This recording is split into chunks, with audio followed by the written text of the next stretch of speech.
Dapat bang i-block si ex?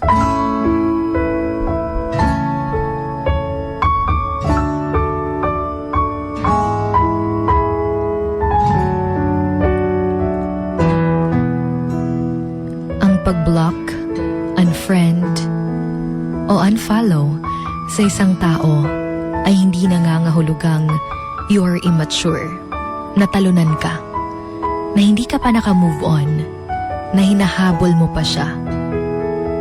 It is called self-respect.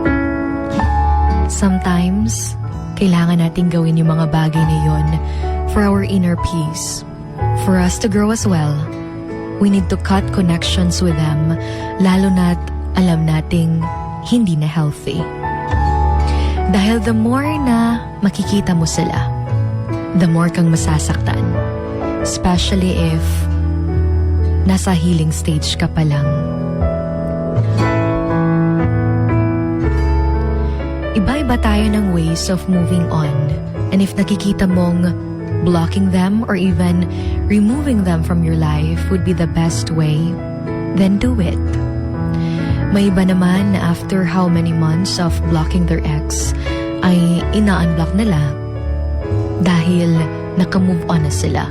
Then that's still fine as long as you're totally fine as well. Hindi yung i-unblock mo dahil kailangan mo siya o dahil gusto mo pang makipagbalikan sa kanya. At kapag na-block mo na siya, huwag mo na siyang i-stalk using other accounts para lang makita mo kung kumusta na kaya siya, kung okay pa ba siya, kung okay na ba siya, kung may bago na ba siyang kasama, because it will never help you. At huwag na huwag maging bitter kapag nalaman mong may bago na siya, samantalang ikaw nasa process of moving on pa. Iba't iba tayo ng gusto. Iba't iba tayo ng paraan kung paano. You don't have to compete para lang sabihin niyang okay ka na. Because the moment that you decided na bitawan na siya, okay ka na sa panahong yun dahil nakalaya ka na. And that's a hard decision. But remember to never decide something if alam mong hindi ka pa fully healed. Dahil may iba na akala nila na okay na sila dahil hindi na nila naiisip yung ex nila, kaya they decided na i-unblock ito. Pero pagkakita nila sa updates nito sa social media na may kasama ng bago, bigla silang nasaktan lalo.